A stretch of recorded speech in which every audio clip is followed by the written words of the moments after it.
एक बार फिर से हम लोग क्वेश्चन को पढ़ेंगे अच्छे तरीके से, ध्यान दो। पहले नंबर क्वेश्चन में यहाँ पर हम लोग को प्रूफ करना है, क्या ही प्रूफ करना है, किसी एपी का जो nth टर्म जो है वो आपका n स्क्वायर प्लस 1 नहीं होगा, ये हमको प्रूफ करना है। भैया जी कोई भी एपी दिया हुआ है, उसका nth टर्म हमको दिया हुआ है, अर्थात an हमको दिया हुआ है n स्क्वायर प्लस 1 दिया हुआ है। अच्छा कोई भी हम लोग ले लिए ना, जैसे हम लोग an ले लिए, n प्लस 1 ले लिए, ठीक है, n equal to n plus 1 अभी ले रहे हैं, तो आप बताओ वो एपी आप नहीं निकाल सकते हो? आराम से निकाल सकते हो। आप यहाँ से a1 का वैल्यू निकालोगे तो क्या होगा, 1 प्लस 1 2 हो जाएगा। a2 का वैल्यू निकालोगे 2 प्लस 1 इक्वल टू 3 हो जाएगा। a3 का वैल्यू निकालोगे 3 प्लस 1, जहां n दिख रहा है वहां पर 3 पुट कर रहे हैं, ठीक है।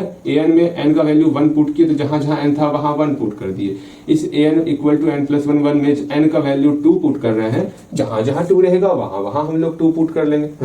अगेन फिर से n का मान 3 पुट करेंगे, जहां जहां n रहेगा वहां वहां 3 पुट करेंगे। हाँ भैया अर्थात 4 हो गया। तो यहाँ पर एपी दिख रहा है हमको कितना है, 2 है, 3 है, 4 है। हम क्वेश्चन चेंज किए हुए थे, यहाँ पर n स्क्वायर 1 की जगह n प्लस 1 लिए हुए थे। अब आपको n स्क्वायर प्लस 1 के लिए ये चेक करना है ये एपी है या नहीं है। एपी दिया हुआ नहीं है यहाँ पर, समझो यहाँ पर आपको एपी नहीं दिया हुआ था, ठीक है। यहाँ पर मान लो आपका सीरीज निकल गया, क्या सीरीज निकल गया भैया, हम लोग का सीरीज निकल गया 2 3 4। क्या इसको हम लोग चेक नहीं कर सकते ये एपी है कि नहीं है? सिंपल सा इस दोनों को सब्ट्रैक्ट करेंगे, कॉमन डिफरेंस निकालेंगे, इस दोनों को सब्ट्रैक्ट करेंगे, कॉमन डिफरेंस निकालेंगे। अगर सेम निकलेगा तो ये मेरा एपी होगा। यहाँ पर कॉमन डिफरेंस 1, यहाँ पर कॉमन डिफरेंस 1 हो रहा है, आराम से ये मेरा एपी हो जाएगा। सेम वही चीज आपको इसके लिए करना है। उम्मीद करते हैं इसका खुद से प्रयास करोगे और खुद से बनाने का प्रयास करोगे, देखोगे क्या सही में ये हमारा एपी है या नहीं है। सिंपल सा n का मान 1 पुट करो, a1 निकल जाएगा, 2 पुट करो, a2 निकल जाएगा, 3 पुट करोगे a3 निकल जाएगा।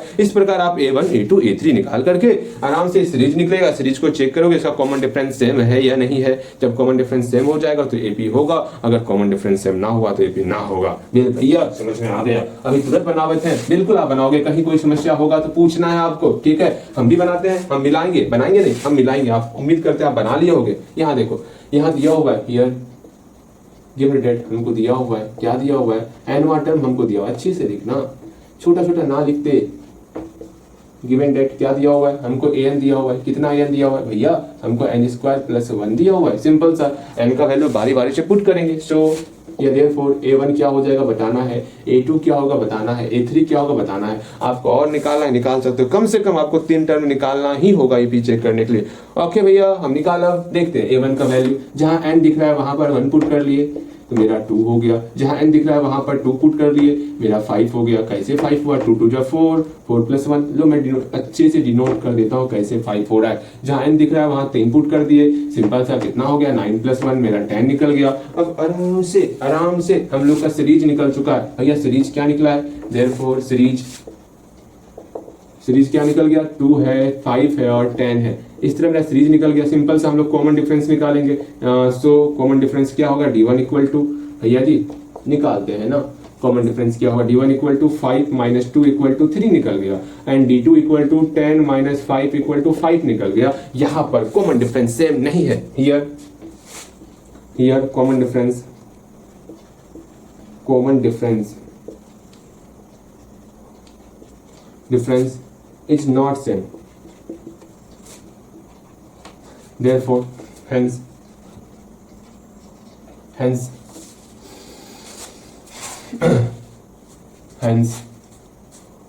it is not AP। ये भी नहीं है। मेरे ख्याल से आप समझ गए हो, अच्छे तरीके से समझ गए हो, कहीं पर कोई समस्या नहीं है। अब तीसरे सेकंड नंबर क्वेश्चन को हम लोग देखेंगे।